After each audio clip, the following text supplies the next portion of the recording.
Brad, you just heard that interview with Eric Trump. You heard the man he knows, incredible with his children, giving, fun-loving, honest. Why do you not see him that way, and why can you never get behind him? Well, his children obviously see a very private, personal part of Donald Trump. I'll tell you, I wasn't very moved by that interview, because they're saying Paul Ryan can take him, leave him, they don't really care, they don't need him, just like they don't need conservatives. And, this idea that they're his chief advisors also troubles me.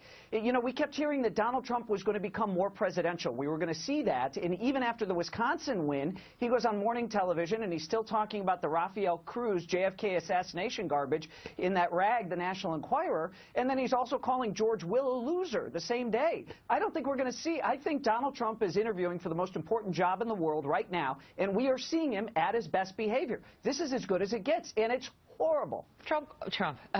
David, what do you make of that point specifically about the reference to Rafael Cruz and, George Will is a loser and that kind of thing?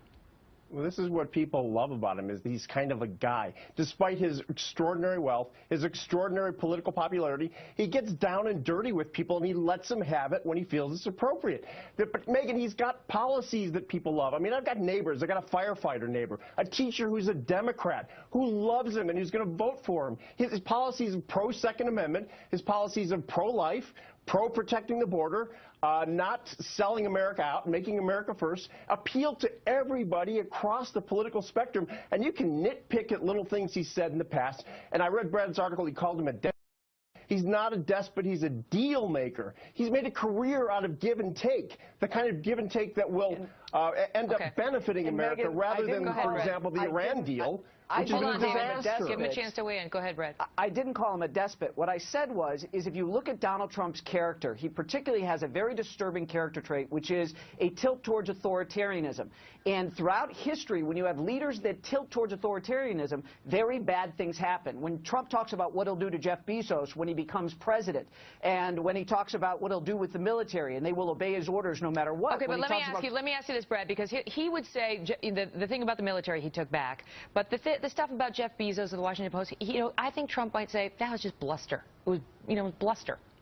Well, Megan, he's interviewing now. I mean, he changes his positions. The guy's got more positions than a porn star. Nobody knows what he really stands for. He has no core. Just and all we know is his history. Okay, good. That's the only thing we know is what he's said and done in the past. Go ahead, David. Brad's a very intelligent guy. There's no question about that. But, Brad, does it concern you at this point in time, given the status of everything right now, that when you condemn Donald Trump, you are becoming a de facto Hillary Clinton surrogate? Because all of the people in the mainstream... Let him answer that, because people make that charge. Sure. Go ahead, Brad. Yeah. David, here's the deal, and I respect your admiration for Donald Trump and your surrogacy for him, but when is he going to try to win us over? The guy has got, I've said this repeatedly, I think he's got some great ideas, but it's time to start acting presidential. I don't want Don Rickles in the White House. Enough with the insult. He's like trying to insult comedy dog. He's won over tens of millions of Americans, and at this point, I have to say, Brad, all due respect, where do you get up tens, to you. He's got more than 11 million. He's got more than 11 more votes than anyone in the history of the GOP. What were you going to say, David? Brad, it's up to you. I got to say, Brad, it's up to Brad now to come to Donald Trump's side. No, Donald Trump doesn't have to do anymore. Hold on, I'm going to give you the floor in a second, Brad. I'm going to give you a second. Let him finish. Go ahead, David. He does not have to come to people like Brad, hat in hand, down on one knee, saying, please, people like me. He's already accomplished that. So many people like him now. They've given him a huge mandate, and it's up to Brad to come over to his side, and I think Brad will. Brad, go ahead. Well, I am not going to come over to Donald Trump if he's acting like this. And that shows you Donald Trump is not only extremely arrogant, but, David, that statement as a fellow American is incredibly arrogant that somehow I've got to go to him. He wants to represent me. He's an American, no better, no worse than I am. And he has to prove himself worthy of that office. And that kind of arrogance is beneath the dignity of the entire country. It's all right, arrogant. You've got to leave it at that. It's a great debate. Brad Thor's Facebook post now has been seen by almost 1 million people.